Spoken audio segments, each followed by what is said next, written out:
Hello and welcome to this video. My name is Emmanuel Okafo. In this tutorial, we're talking about the difference between a bump map and a normal map. The confusion is quite understandable, especially if you're starting out with 3D or trying to get into texturing, because on surface they kind of do the same thing. They both displace the geometry in one way or the other.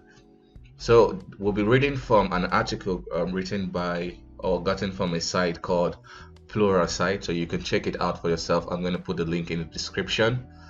So let's get started.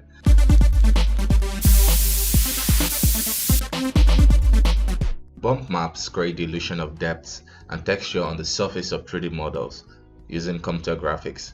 Texture are artificially created on the surface of objects using grayscale and simple lighting tricks, rather than having to manually create individual bumps and cracks.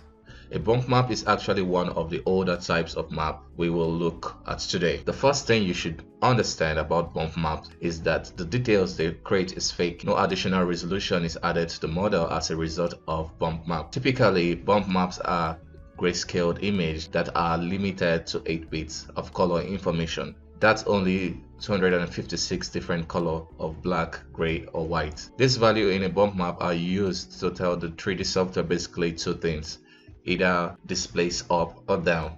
When values in bump maps are close to 50% gray, there's little to no details that comes through on the surface. When values get brighter, working their way to white, details appears to pour out the surface. To contrast that, when values get darker and closer to black, they appear to be pushing into the surface.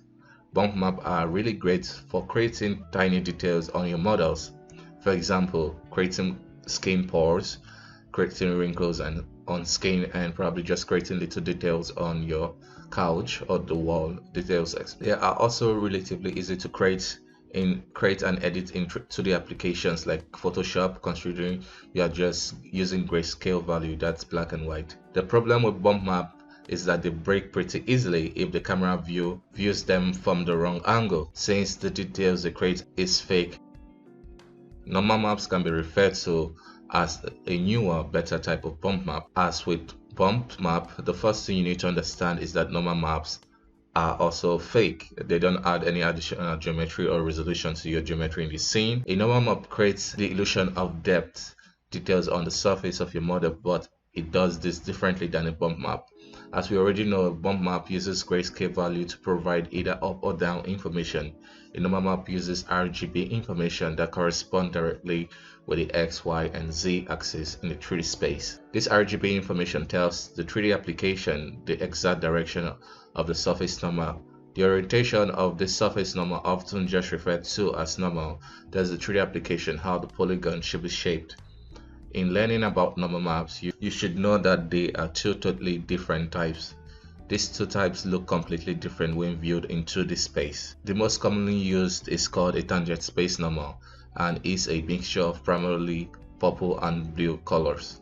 This map works best for meshes that have to deform during animation. Tangent space normal maps are great for things like characters, for assets that don't need to deform. Oftentimes, an object space normal map is used. This map have a rainbow assortment of different colors as well as slightly improved performance over tangent space maps. They are definitely something you need to be aware of considering using a normal map. Unlike bump map, these types of maps can be very difficult to create or edit in a 2D software like Photoshop. Likely you will bake a normal map out using a high resolution version of your mesh.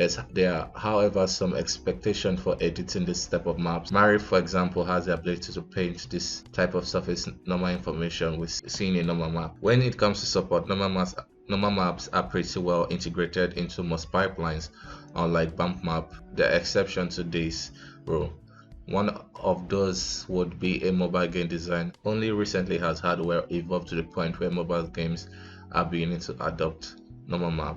So I think from this article you can clearly see the great difference from it, and you can understand fully when it's the right time to use a bump or use a normal map. And now you know that even with a normal map there's other options, especially if you're dealing with a deformable character or a static character. So you want to choose based on what you need to accomplish. So all this information put out is not meant to restrict what you're meant to do or make you confused, but to give you more options to use from. And this is just it's usually a case on case basis, so there's no one predefined way of going about most of these things. So that will be it for this tutorial. I hope this was helpful. If you enjoyed, don't forget to give this video a thumbs up, and if you wish to see more from me, don't forget to subscribe. So bye bye for now, and see you next time.